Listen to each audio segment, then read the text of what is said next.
कांग्रेस का पाकिस्तान प्रेम थमने का नाम नहीं ले रहा। अब प्रथम परिवार के करीबी अंकल मणिशंकर अय्यर, जो पाकिस्तान भी गए थे एक बार पाकिस्तान से सहायता मांगने के लिए कि मोदी को हटाना है, अब वो किस प्रकार से पाकिस्तान के ताकत और मसल को दिखाते हैं कांग्रेस पार्टी की तरफ से। कहते हैं कि पाकिस्तान को इज्जत देनी चाहिए, पाकिस्तान जो हमारे यहां पर आतंकवादी भेजता है उनको इज्जत देनी चाहिए, उनसे बातचीत करनी चाहिए। ये क्या सेना वाले बंदूक लेकर घूम रहे हैं? सोचिए, सेना को सड़क का गुंडा, पाकिस्तान को इज्जत देनी है, बंदूक नहीं दिखानी है। फिर वो कहते हैं कि ये क्या मस्कुलर पॉलिसी है। पाकिस्तान के भी सारे मसल अर्थात एटम बम पड़े हुए हैं। ये है मणिशंकर अय्यर कि अपने देश को ही बोलते हैं, अपने देश की सेना को ही बोलते हैं कि अपनी सुरक्षा के लिए कदम मत उठाओ, आतंकवाद करने वाले देश के सामने गिड़गिड़ाओ और बात करो, और आतंकवादी भेजने के लिए उनकी इज्जत करो। इसी के चलते 26/11 के बाद मनमोहन सिंह की सरकार ने सर्जिकल स्ट्राइक, एयर स्ट्राइक नहीं की थी, बल्कि मोस्ट फेवर्ड नेशन दिया था, स्टेटस दिया था। Slowly and surely, Congress's ideology, Rahul's Congress's ideology is becoming clear to the people of India.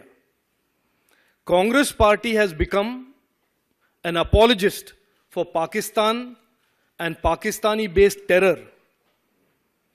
And I am very sure today again there will be an attempt by the Congress party to distance themselves from Manishankar Ayyer's statement, as they have done when Digvijay Singh in 26/11 talked about RSS being the organization responsible for the terror attack and not Pakistan. And there are many such examples that reveal that this is a pattern, this is a embedded thinking in the Congress party to be Pakistan's defender and Pakistan's terrorism apologist.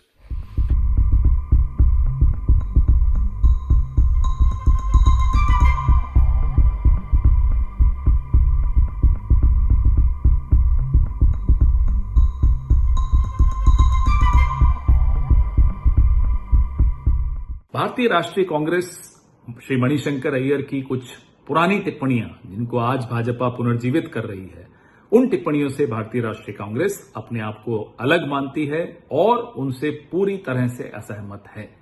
हम समझते हैं कि भाजपा क्यों इस तरह से पुरानी टिप्पणियों को पुनर्जीवित कर रही है, क्योंकि श्री नरेंद्र मोदी की जो दैनिक गलतियां हैं प्रचार में और जो उनका डगमगाता प्रचार है, उससे भाजपा देश का ध्यान हटाना चाहती है। ये षड्यंत्र पूरा देश अच्छी तरह से समझता है।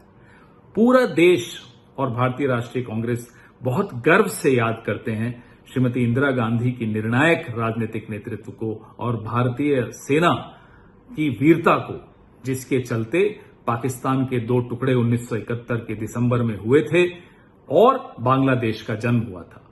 पूरा देश और भारतीय राष्ट्रीय कांग्रेस इस बात पर भी गर्व करते हैं कि 18 मई 1974 को परमाणु विस्फोट करके, परीक्षण करके हमने विश्व के सामने अपनी परमाणु क्षमता को सार्वजनिक किया था।